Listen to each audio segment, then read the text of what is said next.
नमस्कार दोस्तों, हमारे YouTube चैनल में आप सभी का स्वागत है। हम आज भाषा के बारे में पढ़ेंगे। भाषा शब्द संस्कृत भाष धातु से निष्पन्न है, जिसका अर्थ है भाषा व्यक्तया वाच अर्थात व्यक्तिवाणी। भाषते व्यक्तिवाण रूपेण अभिजते इति भाषा, अर्थात भाषा उसे कहते हैं जो व्यक्तिवाणी के रूप में अभिव्यक्त की जाती है। भारतीय तथा पाश्चात्य विद्वानों ने भाषा की परिभाषा निम्न ढंग से प्रस्तुत की है। भारतीय विद्वान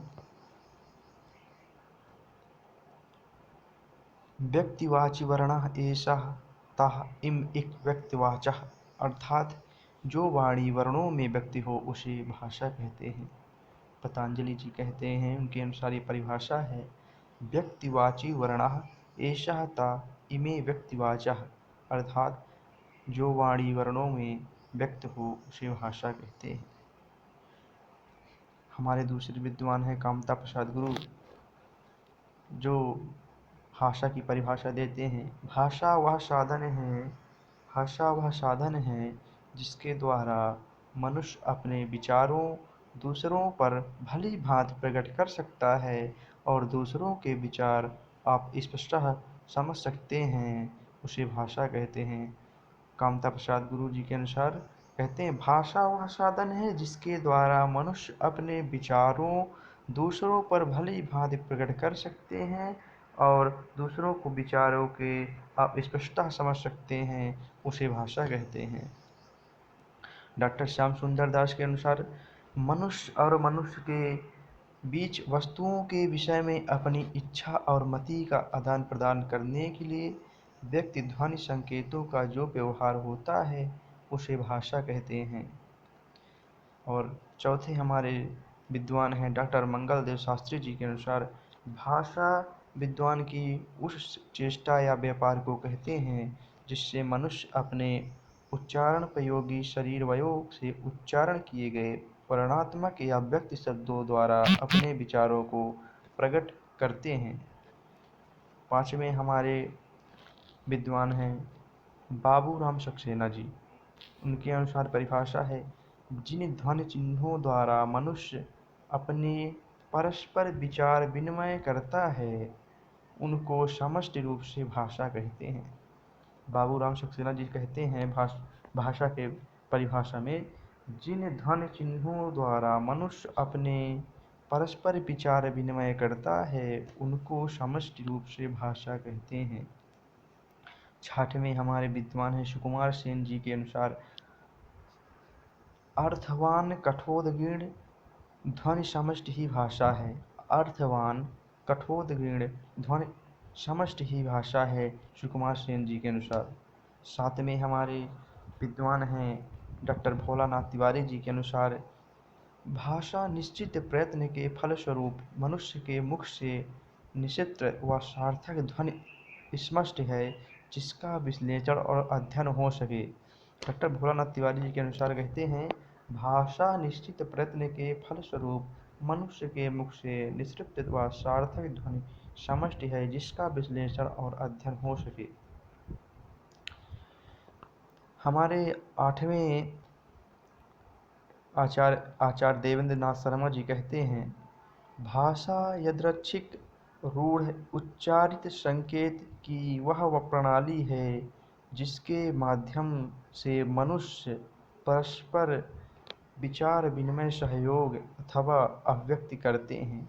आचार्य देवेंद्र नाथ जी कहते हैं, भाषा यादृच्छिक रूढ़ उच्चारित संकेत की वह प्रणाली है जिसके माध्यम से मनुष्य परस्पर विचार विनिमय सहयोग अथवा अभाव अभिव्यक्ति करते हैं, उसे भाषा कहते हैं। हमारे नौवें विद्वान हैं डॉक्टर पाठुरंग दामोदर गुणे। उन्होंने कहते हैं, ध्वन्यात्मक शब्दों द्वारा हृदयगत भावों तथा विचारों का प्रकटीकरण ही भाषा है।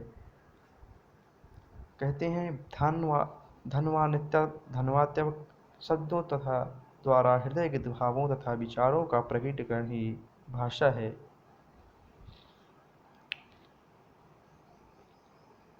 भाषा भाषा शब्द संस्कृत की, और भाषा के बारे में हम जानते हैं, ये वही आ गया पश्चात विद्वान भाषा। पश्चात विद्वान कुछ हैं जो जिन्होंने भाषा की परिभाषा दी है, उसके बारे में हम लोग अब जानेंगे।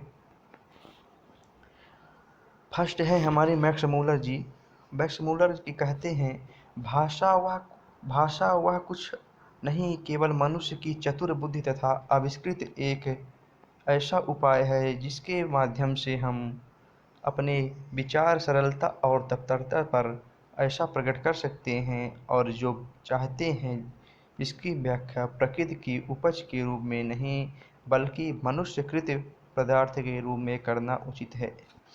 मैक्स मूलर कहते हैं, भाषा और कुछ नहीं है केवल मानव की चतुर बुद्धि द्वारा आविष्कृत एक ऐसा उपाय है जिसकी मदद से हम अपने विचार सरलता और तत्परता से दूसरों पर प्रकट कर सकते हैं और जो चाहते हैं, व्याख्या प्रकृति की उपज के रूप में नहीं बल्कि मनुष्यकृत पदार्थ के रूप में करना उचित है।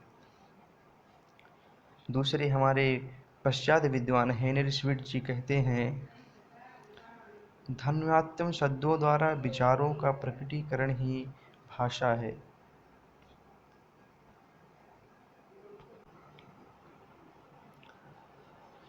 तीसरे हमारे पश्चात विद्वान हैं क्रोचे,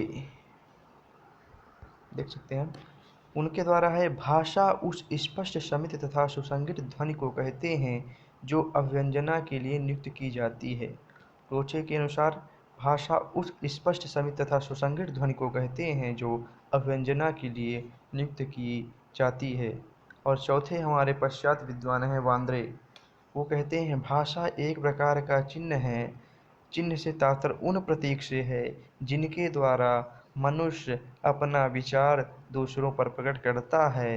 ये प्रतीक भी कई प्रकार के होते हैं, जैसे नेत्रग्राहा, श्रोत्रग्राहा एवं स्पर्शग्राहा। वस्तुतः भाषा की दृष्टि से श्रोत्रग्राहा प्रतीक ही सर्वश्रेष्ठ है।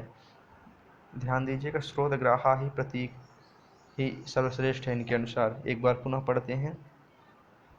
भाषा एक प्रकार का चिन्ह है। चिन्ह से तात्पर्य उन प्रतीक से है जिसके द्वारा मनुष्य अपने विचार दूसरों पर प्रकट करता है। ये प्रतीक भी कई प्रकार के होते हैं, जैसे नेत्रग्राहा, श्रोत्रग्राहा एवं स्पर्शग्राहा। वस्तुतः भाषा की दृष्टि से श्रोत्रग्राहा प्रतीक ही सर्वश्रेष्ठ है।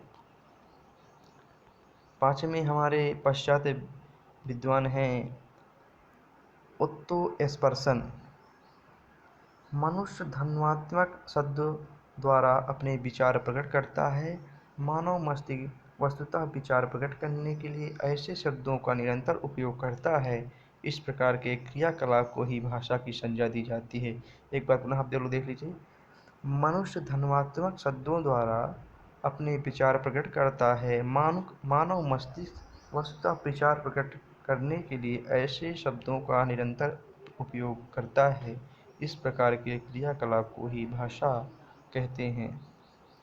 छठवें हमारे पश्चात विद्वान हैं गार्डनर।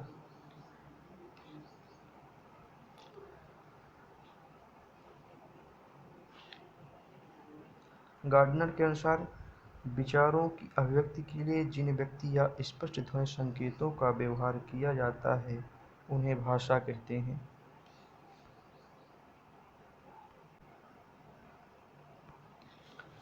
अब हम सातवें पश्चात विद्वान देखेंगे ब्लॉक द ट्रेगर के अनुसार, भाषा यादृच्छिक ध्वनि संकेतों की वह प्रणाली है जिसके माध्यम से मानव परस्पर विचारों का आदान प्रदान करता है। सातवें हमारे पश्चात विद्वान ब्लॉक द ट्रेगर के अनुसार भाषा की परिभाषा देते हैं, भाषा यादृच्छिक ध्वनि संकेतों की वह प्रणाली है जिसके माध्यम से मानव अपने परस्पर आदान प्रदान करते हैं, उसे भाषा कहते हैं ब्लॉक द ट्रेगर के अनुसार।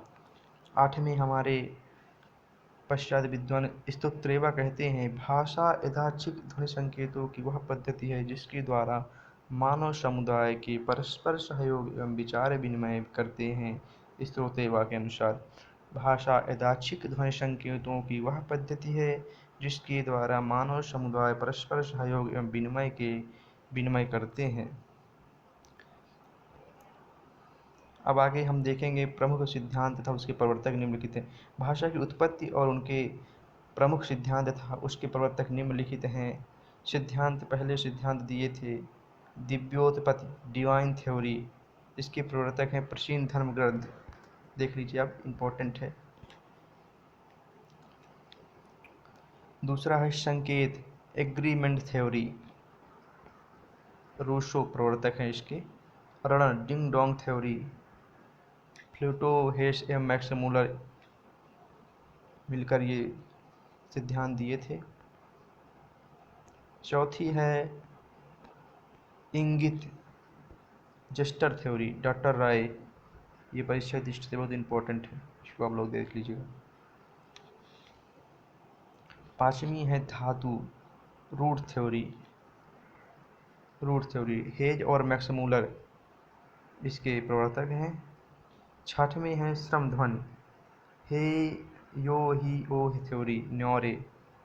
सातवां है संपर्क, कंटेंट थ्योरी, जी रेवाज। समन्वय, हेनरी स्वीट।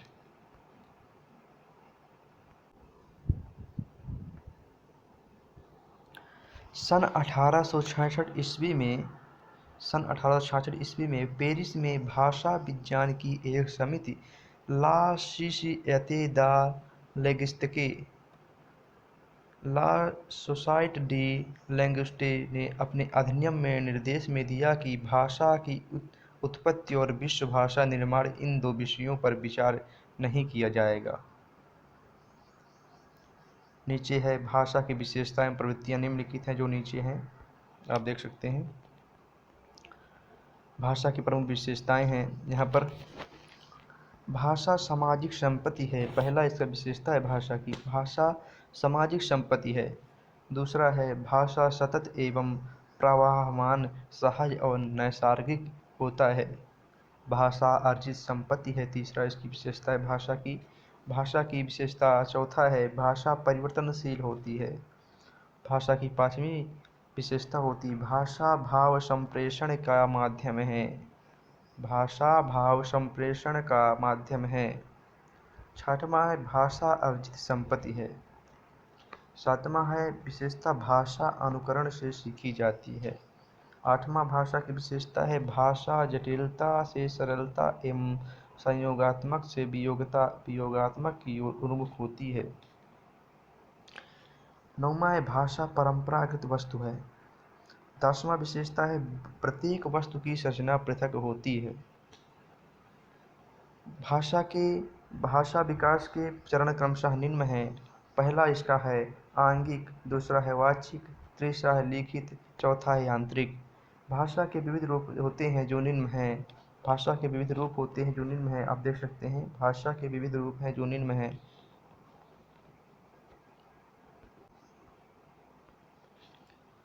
पहला है भाषा का प्रमुख रूप मानक एवं परिनिष्ठित भाषा, स्टैंडर्ड लैंग्वेज। दूसरा है विभाषा, उपभाषा, प्रांतीय भाषा या बोली, डायलेक्ट।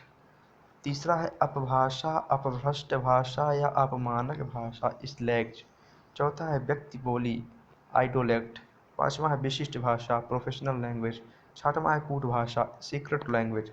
सातवां है कृत्रिम भाषा, आर्टिफिशियल लैंग्वेज, राष्ट्रभाषा, नेशनल लैंग्वेज। और अब हम आगे बढ़ेंगे विश्व की भाषाएं एवं वर्गीकरण। देख सकते हैं आप, विश्व की भाषाएं एवं वर्गीकरण।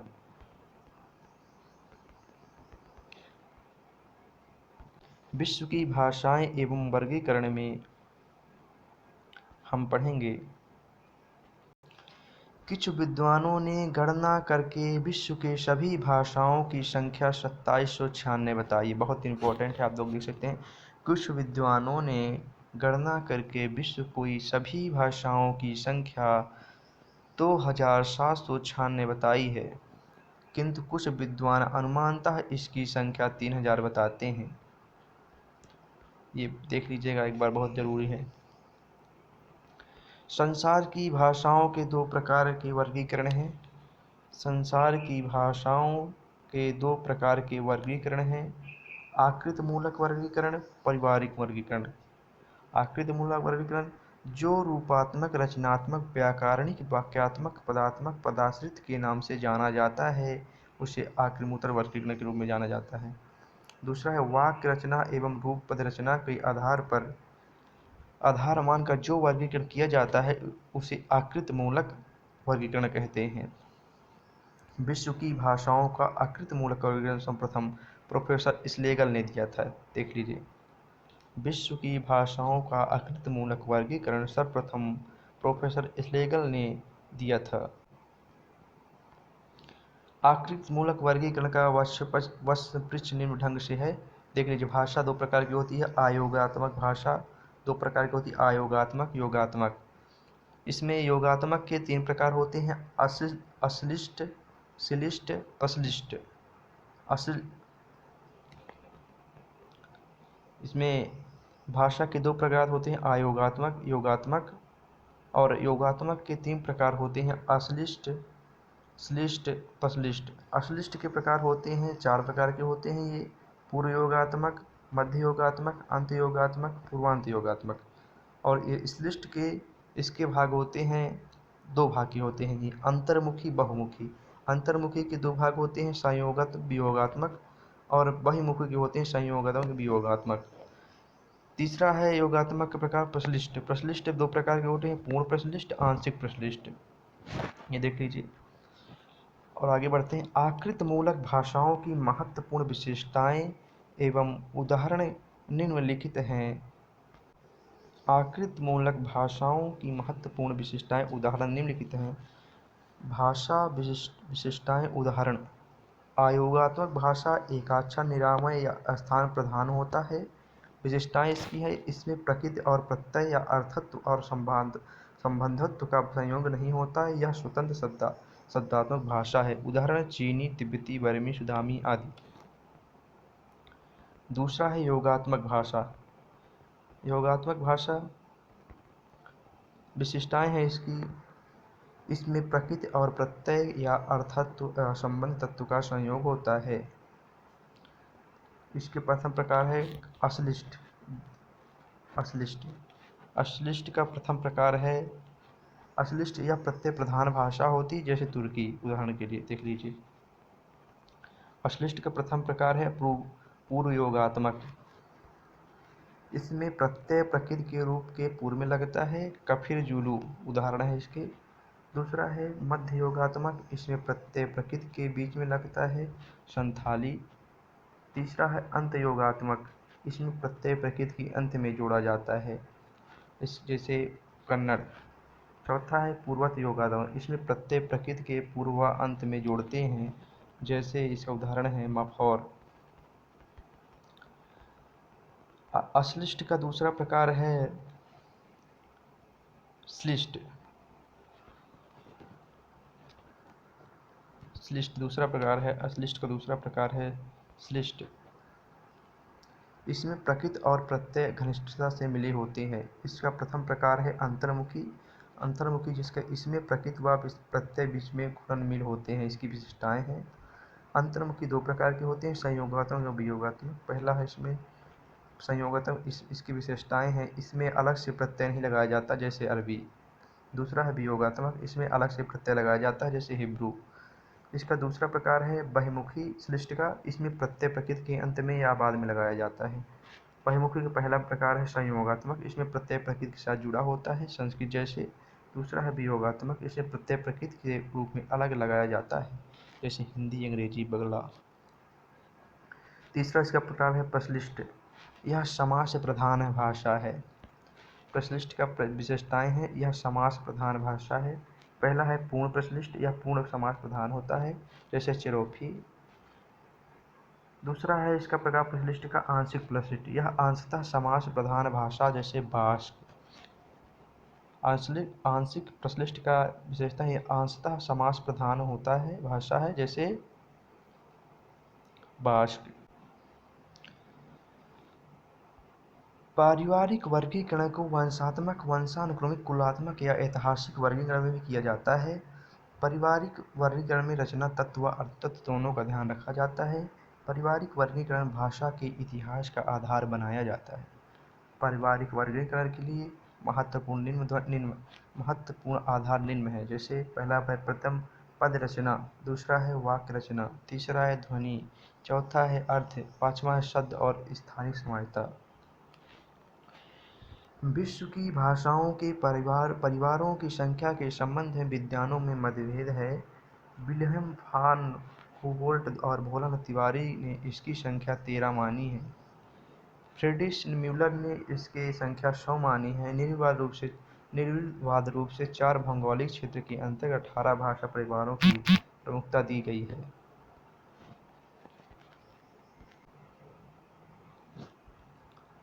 भौगोलिक भाषा क्षेत्र देखिए, यूरेशिया भाषा परिवार इसकी है। यूरोपीय द्रविड़ परिवार, तीसरा काकेशी परिवार, चौथा पुरुषास्की, पांचवा उराल अल्ताई परिवार, छठवां चीनी परिवार, सातवां जापानी कोरियाई परिवार, आठवां अत्युत्तरी हाइस्पोरी परिवार, नौवां बास्क परिवार, 10वां शामी हामी परिवार। भौगोलिक से दूसरा है अफ्रीका भूखंड। इसमें भाषा परिवार है सूडानी परिवार, बंतू परिवार, ओतेहोत बुशामैनी परिवार। तीसरा है प्रशांत महासागरीय भूखंड, मलय मलेशियाई परिवार, पापुआई परिवार, ऑस्ट्रेलियन परिवार, दक्षिण पूर्व एशियाई परिवार। चौथा है अमेरिका भूखंड, अमेरिकी परिवार। इसके आगे दोस्तों हम नेक्स्ट वीडियो में पढ़ेंगे, ज़्यादा बड़ा वीडियो नहीं बनाएंगे। इसके आगे हम लोग पढ़ेंगे सेकंड वीडियो जो हमारा होगा भारोपी परिवार। इसीलिए हमारे जुड़े रहने के लिए हमसे चैनल को सब्सक्राइब, लाइक करें एवं शेयर करें। धन्यवाद।